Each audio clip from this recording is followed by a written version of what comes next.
क्षमता परीक्षा का जो नियोजित शिक्षक विरोध कर रहे हैं उसके पीछे मूलभूत 4 कारण हैं। इस चीज को समझना पड़ेगा कि शिक्षकों को आपत्ति क्या है। तो शिक्षकों की आपत्ति है सबसे पहले कि ये परीक्षा का जो विषय वस्तु है, यह विषय वस्तु बीपीएससी का जो विषय वस्तु है पाठ्यक्रम में वह लिया गया है। तो यह कहीं से भी 20 साल से काम कर रहे हैं शिक्षकों को यह नहीं सूट कर रहा है। वर्ष 2003 से 2022 तक बिहार में 3.5 लाख से अधिक नियोजित शिक्षकों को राजकर्मी का दर्जा देने के लिए परीक्षा ली जा रही है। इस परीक्षा के पास करने के बाद सभी नियोजित शिक्षकों को राजकर्मी का दर्जा दे दिया जाएगा। यह मांग कई सालों से बिहार के यह शिक्षक कर रहे थे। इनकी इस मांग को लेकर बिहार के मुख्यमंत्री नीतीश कुमार ने सक्षमता परीक्षा का ऐलान कर राजकर्मी बनाने का वादा किया था। सभी नियोजित शिक्षकों में खुशी की लहर दौड़ी थी। वजह मामूली परीक्षा देने की बात कही गई थी। अब जब समय आ गया तो पता चला बिहार विद्यालय परीक्षा समिति इस परीक्षा को कंडक्ट कराएगी। वहीं परीक्षा का पैटर्न बीपीएससी ने तैयार किया है जो कि ऑनलाइन मोड में लिया जाएगा।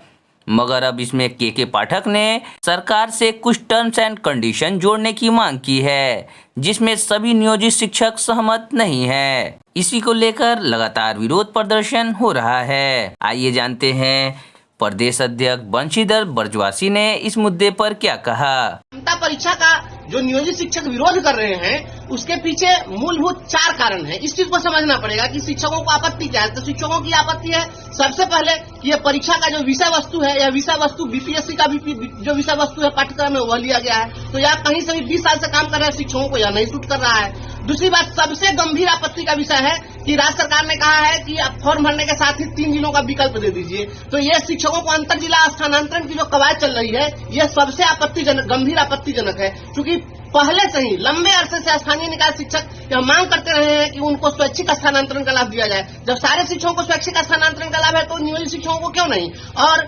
वर्तमान माननीय जो शिक्षा मंत्री महोदय हैं आदरणीय विजय चौधरी जी, यही शिक्षा मंत्री थे 2021 में और इन्होंने ये देखिए इन्होंने नियमावली बनाई थी कि इनको स्वैच्छिक स्थानांतरण का लाभ दिया जाएगा। और यही स्वैच्छिक स्थानांतरण का लाभ देने के लिए सॉफ्टवेयर बन रहा था। पता नहीं यह सॉफ्टवेयर कब करप्ट कर गया और फिर यह नियमावली आ गई कि अंतर जिला स्थानांतरण कर दिया जाएगा।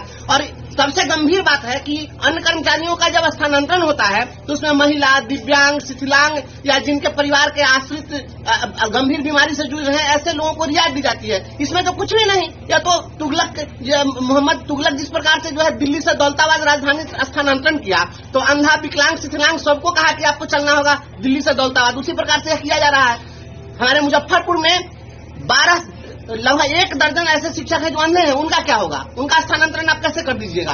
और तीसरा आपत्ति का सबसे गंभीर विषय यह है कि आपने कह दिया कि जो 3 बार में परीक्षा में फेल कर जाएंगे उनको सेवा से हटा दिया जाएगा। आप हटा कैसे दीजिएगा? जब हमारी सेवा 60 साल के लिए तो आप उसको किसी भी स्थिति में आप जो है नहीं हटा सकते हैं। और चौथा, शिक्षकों की सबसे बहुप्रतीक्षित मांग रही है जिस पर माननीय उच्च न्यायालय ने भी मुहर लगाया, स्थानीय निकाय शिक्षक कह रहे हैं कि आप हमारा प्रमोशन करिए। सभी को प्रोन्नति तो हमारी प्रोन्नति क्यों नहीं? और आप नियमावली भी बनाए 2020 की नियमावली में, 2012 की नियमावली में आपने कहा था कि बेसिक ग्रेड से स्नातक ग्रेड से प्रधानाध्यापक में हम प्रोन्नति देंगे। हम लोग हाईकोर्ट में केस किए, हाईकोर्ट ने आपको आदेश दिया, आप वहां पर एडमिट किए कि हम 6 महीना में दे देंगे। 6 महीना के बदला में आप 10 साल में आप प्रमोशन नहीं दे रहे हैं और आप नई नियमावली ला करके और सारे प्रोन्नति का प्रोविजन को समाप्त कर रहे हैं। स्थानांतरण, प्रोन्नति, परीक्षा के जो तरीके हैं, यह तरीका और पाठ्यक्रम, इन तमाम चीजों पर आप विचार करिए, संशोधन करिए, विभागीय परीक्षा लीजिए। लंबे अरसे से काम कर रहे शिक्षकों से विभागीय परीक्षा ली जाती है, न कि फ्रेशर्स की तरह आप उनको ट्रीट करिएगा और उन पर आप बीए और एमए का सिलेबस थोप दीजिएगा। यह नहीं चलेगा। शिक्षक इसी का विरोध कर रहे हैं और जब तक इसमें संशोधन नहीं होगा विरोध जारी रहेगा। बिहार के लाखों नियोजित शिक्षक अब शिक्षा विभाग के झांसे में नहीं आने वाले हैं। किसी भी लॉलीपॉप से हम लोगों को कोई फर्क नहीं पड़ता है। आज 10 फरवरी है और निर्णायक आंदोलन का आज से ऐलान हो रहा है। बिहार के 38 जिला में मशाल जुलूस हजारों हजार शिक्षक आज निकालेंगे और फिर 13 फरवरी को पटना के गर्दनी बाग में विराट सत्याग्रह आंदोलन के लिए जुटेंगे और एक एक शिक्षक बिहार के कोने कोने से 13 फरवरी को पटना पहुंचकर सरकार से आग्रह करेंगे कि जो शिक्षकों पर जुल्म ढाया जा रहा है, जो हमें नौकरी से हटाने की साजिश रची जा रही है, उसको तुरंत बंद किया जाए। आज भी मैं हम मुख्यमंत्री जी से मांग करते हैं, शिक्षा मंत्री जी से मांग करते हैं, उप मुख्यमंत्री जी से मांग करते हैं, शिक्षा विभाग से भी मांग करते हैं कि जो हमारा स्थानांतरण का प्रावधान किया गया है उसको ऐच्छिक किया जाए।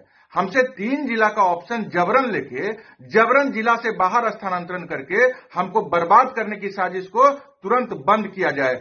दूसरा हम लोगों का सबसे बड़ा मांग है कि नौकरी में आप हटा देंगे, 3 बार परीक्षा का विकल्प दे रहे हैं या 5 बार दे रहे हैं या 50 बार दे रहे हैं, किसी भी सूरत में हम 60 साल के लिए बहाल हो चुके हैं, हम नौकरी से हटाने का शर्त कभी मानेंगे नहीं। यह स्पष्ट संदेश हम आज सरकार को दे रहे हैं। इसलिए हठधर्मिता छोड़े सरकार, वार्ता का मार्ग खोले और बात करके तमाम समस्याओं का समाधान निकाले।